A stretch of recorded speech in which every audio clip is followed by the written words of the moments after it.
Hi, and welcome to my book club.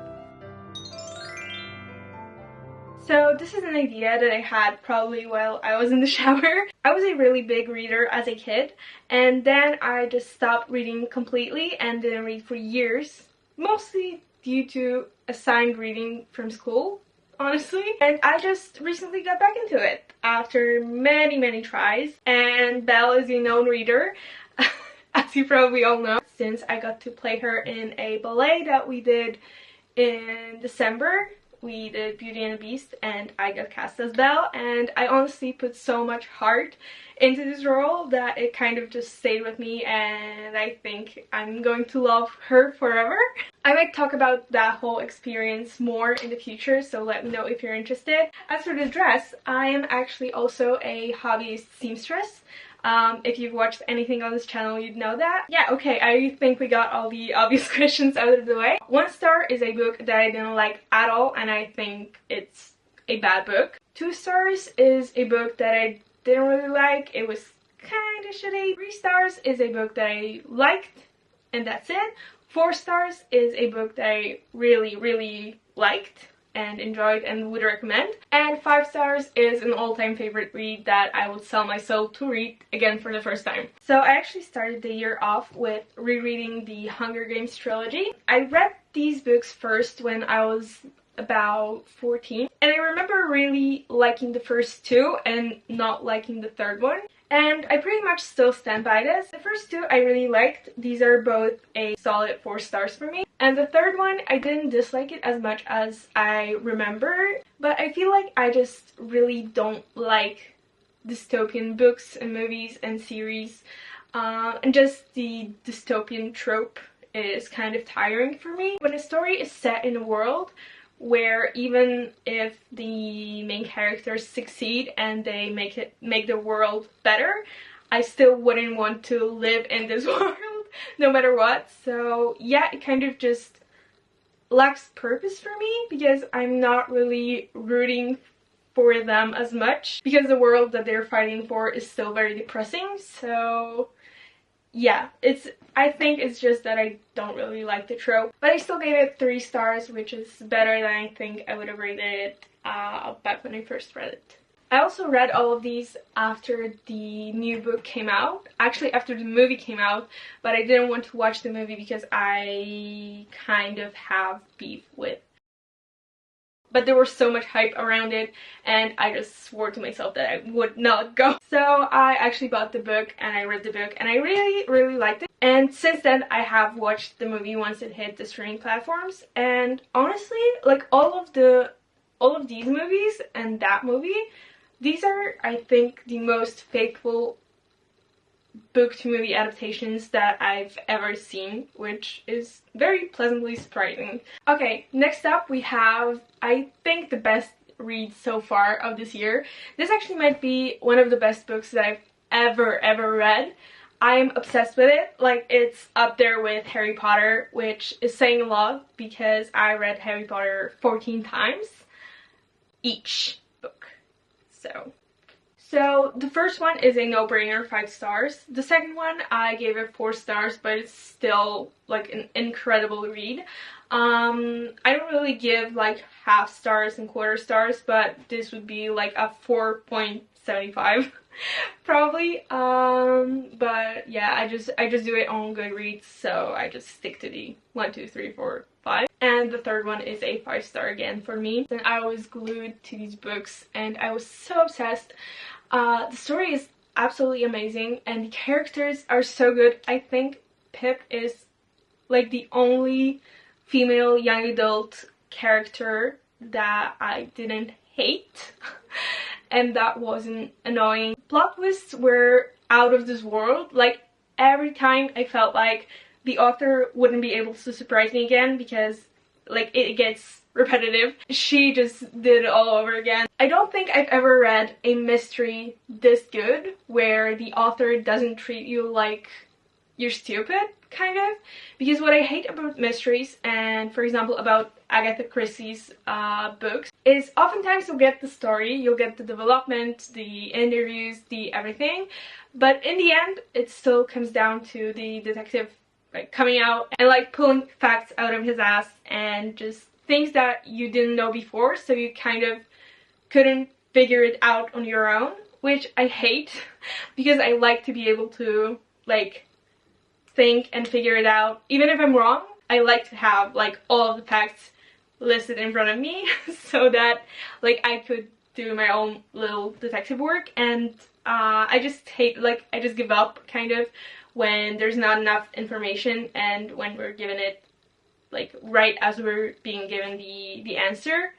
I just really don't like that. Here we just really learned everything along with Pip, and I love how there was the interview, then there were her thoughts, and then there was like a whole talk with Ravi, who also had his thoughts, and you could just like kind of participate with them. And I can't believe the show is coming out in 2 weeks. I'm going to pee my pants. Oh, and then I also read the prequel to the series, Killjoy, and it was also really good. It was short and sweet, and I really appreciate that the author didn't try to like squeeze more out of it. It was completely different to the series, but it really gave you the backstory that was maybe lacking in the trilogy, where we actually kind of learn where the first idea came from to Pip. It's a 4 stars for me because, like, yeah, it is just an addition to the series, but it's really, really well executed, I'd say. So naturally I decided to follow up with Holly Jackson's newest release, which is the reappearance of Rachel Price. And honestly, I am so sorry to say this, but I was kind of really disappointed, to the point that I only gave it 2 stars. I mean, the idea was good, kind of, but the story was really one-dimensional, and so were the characters, and it was just... the characters weren't really likable, like all of them, and it was just kind of lacking that something for me. To give you an idea, a girl grows up without her mother, who left her when she was very, very little, and then suddenly the mother shows up at her doorstep like 16 years later, just completely destroyed in the same clothes that she disappeared in. There's this whole story behind why she disappeared, how she disappeared. And then I read another Holly Jackson book. Unfortunately, it was another disappointment for me. I read 5 Survive, and I gave it 3 stars. It wasn't as bad as Rachel Price, but it was far from A Good Girl's Guide to Murder. It was predictable, it was a bit boring, and the main character was a bit forced, I'd say, and annoying. And I kind of predicted the ending, which also...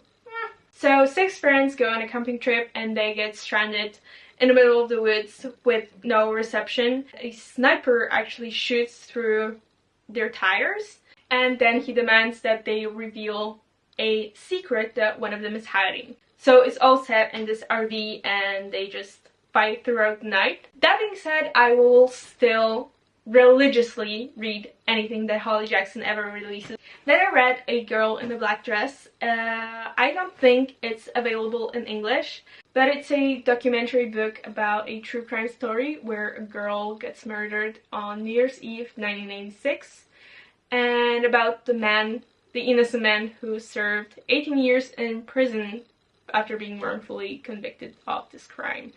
So a bit of a tougher read, but definitely worth it. Then I read The Wife Upstairs by Freida McFadden, and I picked up this book because one of my comfort YouTubers keeps going on about how they love Freida McFadden's books. So I decided to give it a try, and she writes like all mystery thriller type of books, which is right up my alley. I picked this book specifically because the description really caught my eye. It's about Victoria, who had a really horrible accident a while ago, and so her husband hires this girl to come in and be like a carer for his wife. So the girl comes to the house and is prompted by Victoria to find her diary, and she starts reading it, caring for Victoria, and a whole new story starts to emerge, very different from what she thought was happening. I liked a lot of it, but the pacing was really uneven for me. There were just some pretty unbelievable story points that I just kind of couldn't get over. And the ending was very, very dramatized, but kind of predictable at the same time. Like, there were two routes that this could go. The whole story is definitely very interesting, so I get why people love this book. But after I read this book, I actually came across a lot of claims that all of this author's books are actually rip-offs of other authors, which I found kind of unsettling. I haven't really looked into this, so it's all alleged. I'm not sure if that's true, but I saw a lot of that online. But yeah, if you're into psychological thrillers, it's definitely a book for you. I'm gonna piss off a lot of people with this next one. Next, I read A Girl with the Dragon Tattoo, and I hated it. I gave it 1 star. I hated the romance, if you can even call it that, in this book. It made me sick. The names were similar. The story, I didn't like the pacing. I didn't like the characters, like any of it. And by the time I reached the end, I just could not care less. So after that flop, I really needed something a bit more ambitious to keep me going. So I picked up A Man's Search for Meaning by V.E. Frankl, and it was a really good read. I mean, the Auschwitz stories are always incredible, although I do feel like we learn and read and hear about it so much at school that it just kind of doesn't have the same impact anymore sometimes. For context, I live about an hour from where the camp used to be, so we really do learn a lot about it. So then I read Wrong Place, Wrong Time. I'm getting so winded from this course. So, I love the idea of this book. So, a mother witnesses her 18-year-old son commit murder outside of her house, and she starts going back in time, almost like Groundhog Day, but she goes further back each day, and she just keeps going back to kind of find the root of why this happened and stop it. It was a really good read, but I feel like there could have been more to the solution. I still really liked it, but it was a bit too dramatized for me. But honestly, that's just my opinion, and I still gave it 4 stars. I'm just Polish. I like to complain. And we are finishing off with a Taylor Jenkins read. Like everyone and their aunt, I adore Taylor Jenkins Reid writing style, and I haven't yet been disappointed with any of her books. This is, I think, the 3rd one of hers that I read. I first read The 7 Husbands of Evelyn Hugo, and I loved it, like everyone. And then I read Malibu Rising, which I also really liked. She just has such a way of writing heart-wrenching stories in a way that just rips your heart out but doesn't make you hate the author. I didn't like the final choice made in this book, although I totally get it. It's basically about high school sweethearts who get married, start a life together, start traveling the world together, and then Jesse, the guy, goes on a trip alone and his helicopter crashes and he's presumed dead. And flash forward a few years, the girl has rebuilt her life. She has a new job, she moved, she has a fiance, and she one day gets a call from Jesse telling her that he's alive and well and he's coming home back to her. It was a solid 3 stars. Really good read. And that's it for the first half of the year. It's actually mid-July when I'm filming this, but I thought it would be appropriate to cut it off mid-year, and I'm probably going to do the next part with all my summer reads. Let me know if you like it or you hate it, if I should just stick to sewing princess dresses, or if you actually like it as a kind of different video to squeeze in between. Also, in the end, I just wanted to quickly talk about how I got back into reading. So if you watch me at all, then you'd know I sew a lot. I work on my dresses and it takes a lot of time and energy. And while it's something that I really enjoy, it can get really boring if I don't have anything playing in the background. I also do a lot of other things, so I'm still a student, I work, I dance in a theater, so I have a lot going on, so I often don't really have the time to be reading, or the energy when I come back from all that. I don't really feel like sitting down and reading a book. I just feel like going to sleep or doom scrolling. But after joining 2 whole true crime YouTube channels that have been active for like 5 years each, shout out to my girlies, I realized that I really needed something else. If you listen to true crime horror stories for like 12 hours straight, then by the time you're ready to go to bed, you're kind of paranoid. So with time, I actually switched to audiobooks, which was very surprising to me because as a child I really hated audiobooks, which I think stemmed from the fact that most, if not all, most of published audiobooks are really not that great, and it's mostly due to the fact that like our voice actors, whenever they read a book, they almost act like they have to prove to everyone how dramatically they can read this. And it's just infuriating. So far, I've had really great experiences with the English ones. I don't know why. I don't know about you, but I kind of can't wrap my head around all the booktubers that get multiple new physical books each month. Like, that is crazy amount of money. And like, what do you do with the books that you end up hating? Like, you can't even get half the money when you like sell them secondhand. I mean, I wish I had a whole library, duh. And meanwhile, and I wish this was sponsored, it's not, obviously, I pay, no joke, half of what I pay for a single paperback book.